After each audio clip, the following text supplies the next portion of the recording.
Episode 16 gave us a nice role reversal where we saw Iris temporarily get Barry's powers. Hey guys, my name is Jobi-Wan and welcome to the channel in a galaxy far, far away.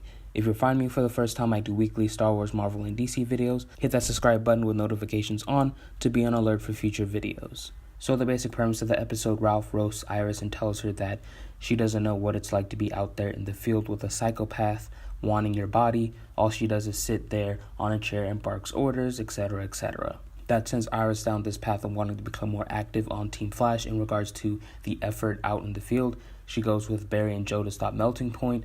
He gets away, but he switches their DNA so Iris gets Barry's speed. Iris desperately wants to prove to herself that she is this bold and fearless woman. She stops Pyro, Barry gets his speed back, and she realizes that she can achieve that boldness and fearlessness that she got when she was the Flash for a day when she was a reporter, and that's something that a lot of fans wanted. I personally feel like if we got both, that would be great because you're pleasing one side of the target audience while pleasing the other as well. I don't really know how to feel about Iris being a team leader. I don't have like a definitive stance in that argument. She doesn't stop being the team leader either. That wasn't implied. So for those that don't like Iris' team leader, that's not going away anytime soon. But outside of that, this was a good what if scenario. I like the several callbacks to Barry when he first got his powers, which I'll go over when I get into Easter eggs. Other than that, Harry creates his own thinking cap to combat against DeVoe. It's sort of implied that he'll become evil with the thinking cap the more he uses it, and I feel like we'll reach to that moment where he slightly becomes evil, but nothing over the top where he betrays Team Flash and becomes a secondary villain for the rest of the season. A perfect example would be Killer Frost last year around this time. But by the end of the episode, he learns the other bus meta's names, so that gives them an advantage moving into the next couple of episodes. So here are my Easter eggs. First, I'm going to list all the callbacks to Season 1 of The Flash. I don't want to mention each one by one, so I'll just play the clip from this episode, followed by the clip from Season 1 where they're referencing back to that specific moment. I lost my speed. What do you mean you lost your speed? Guys, I think I found it.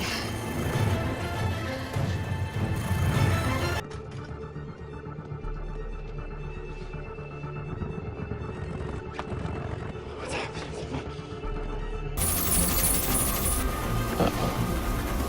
Hey, Iris, you might just want to... I can't slow down!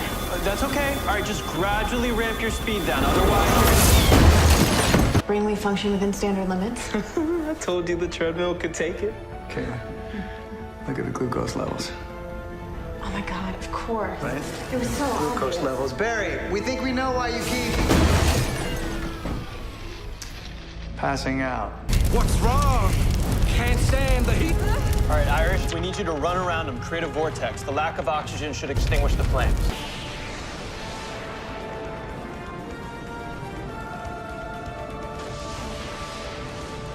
You're the bravest person that I know. You can do this.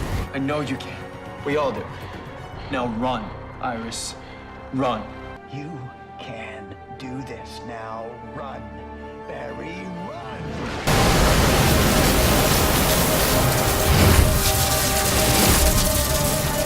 Okay, that's it. Yeah, that's it. Now tight formations, okay? Tight formations.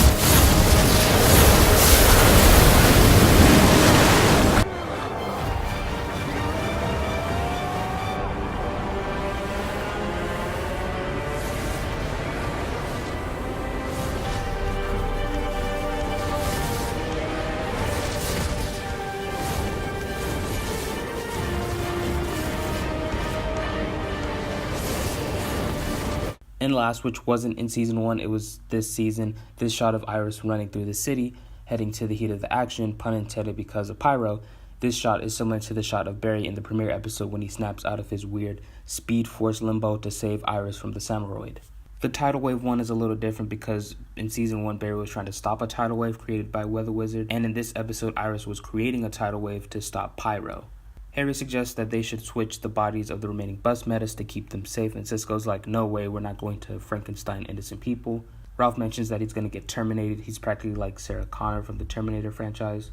There's also a coincidence, I think not reference, from The Incredibles. Cisco is wearing a Jason Voorhees t-shirt and also mentions that DeVoe's technology is warping his mind, and he refers to Dr. Octopus from Spider-Man 2. The last two bus metas are revealed. The first will be featured in the next episode, and her name is Janet Petty, and the last is Edwin Gauss, aka Folded Man. So that's it for this video, but here's my question for you guys. What are your thoughts on this episode? Leave them down in the comments below, and be sure to subscribe for future Flash videos. Give this video a thumbs up if you liked it, and other than that, my name is Jobi-Wan Kenobi. May the force be with you, and have a marvelous day from the LA to the DC.